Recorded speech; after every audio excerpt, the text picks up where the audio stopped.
Aujourd'hui, j'avais envie de vous filmer mon extérieur. Mais quand j'ai vu le temps dégueulasse dehors, il fait froid en plus, donc le garden tour attendra quelque peu. J'espère que vous serez compréhensif avec ça. Merci d'avance.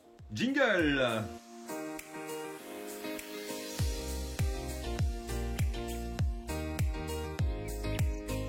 Salut à tous, je vous retrouve aujourd'hui dans une nouvelle vidéo YouTube où je vais vous montrer comment créer un budget mensuel et ainsi mieux gérer son argent.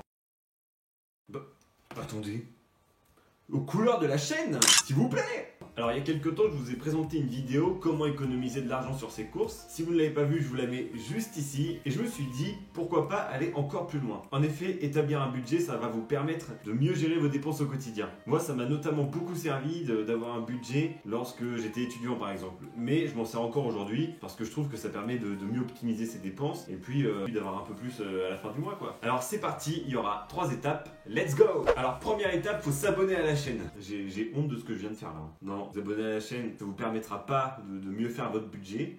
Abonnez-vous quand même, hein. Merci. Non, la première étape, ça va être de faire un état des lieux de ses comptes. Avant même d'établir un budget, il faut commencer par regarder qu'est-ce qu'on dépense et qu'est-ce qu'on gagne. Alors non seulement ça va vous permettre de voir dans quel domaine vous dépensez le plus. Alors moi c'est la bouffe, hein. Clairement c'est mon point de dépense principal quoi. Mais surtout ça va vous permettre de créer un budget beaucoup plus réaliste et beaucoup plus proche de ce que vous consommez réellement. Et donc pour ça vous pouvez très bien regrouper vos dépenses en catégories. Par exemple le logement, l'alimentation, la voiture, les différents abonnements internet, etc. Et pour avoir une estimation un peu plus réaliste, je vous conseille de prendre sur les 3 ou 4 derniers mois. Ça vous permettra ensuite de faire une moyenne sur ce que vous avez consommé durant ces derniers mois. Et vous pouvez faire la même chose sur vos revenus, que ce soit vos salaires, des loyers que vous percevez si vous en percevez, des intérêts, etc.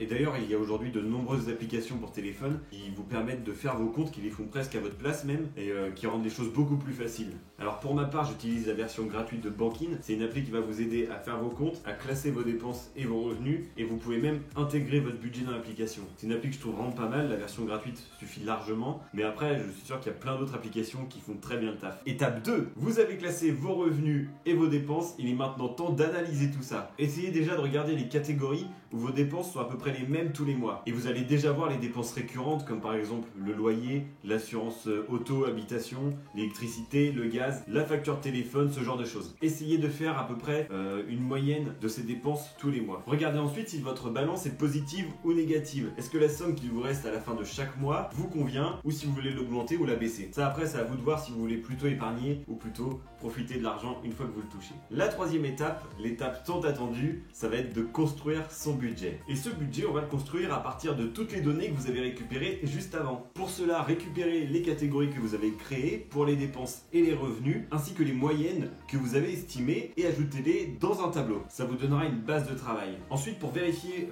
les moyennes que vous avez calculées, reprenez vos comptes et regardez toutes les charges que vous payez tous les mois. Le loyer, l'électricité, le gaz, les abonnements de téléphone, internet et mettez-les dans chaque catégorie et regardez si ça convient à peu près à ce que vous aviez calculé. Dans la partie logement par exemple, vous pouvez ajouter le loyer, l'eau, l'électricité. Tout ça c'est des charges fixes qui ne bougent pas tous les mois. Une fois ces charges fixes calculées, on va ajouter ce qu'on paye tous les mois mais qui peut un peu évoluer, comme les courses, comme le carburant. Déjà avec tout ça, vous devriez avoir une bonne base. Et si vous ne voulez rien oublier, je vous conseille de reprendre vos relevés de compte des derniers mois et de checker toutes les lignes si elles rentrent en compte dans votre budget. Et n'oubliez pas le budget plaisir avec les restos, les sorties, les loisirs, etc. Si vous voulez, vous pouvez aussi budgétiser au mois tout ce que vous payez à l'année. Je pense notamment au foncier. Si vous payez par exemple 1200 € de foncier par an, mettez-vous un budget de 100 € tous les mois. Ça vous permettra d'avoir cette somme une fois que vous paierez votre foncier. Alors on n'a pas trop parlé des revenus, mais je vous conseille dans votre budget de mettre les revenus que vous êtes certain d'avoir. C'est-à-dire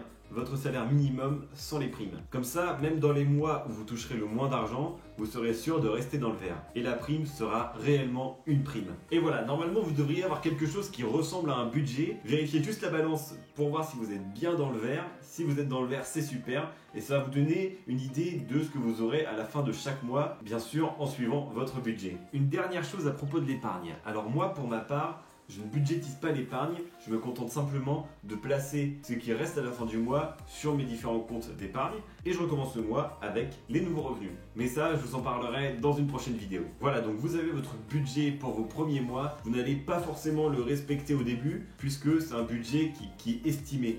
en fonction de vos dépenses dans les mois à venir, je vous invite à analyser et à rectifier votre budget si besoin. C'est pas quelque chose qui doit rester gravé dans le marbre, c'est pas quelque chose sur lequel vous devez vous fixer et vous priver surtout, parce qu'il y a certains mois où vous aurez besoin de dépenser plus. J'espère que vous allez faire des économies grâce à cela. N'hésitez pas à mettre un pouce bleu si cette vidéo vous plaît. En tout cas, ça a marché pour moi, j'espère vraiment que ça va marcher pour vous. N'hésitez pas à vous abonner pour ne pas rater mes prochaines vidéos. Facebook, Insta, venez faire un tour sur mes réseaux sociaux, tous les liens sont en description. Merci beaucoup d'avoir regardé cette vidéo et à bientôt, j'espère qu'on sera à l'extérieur cette fois-ci. Merci, ciao!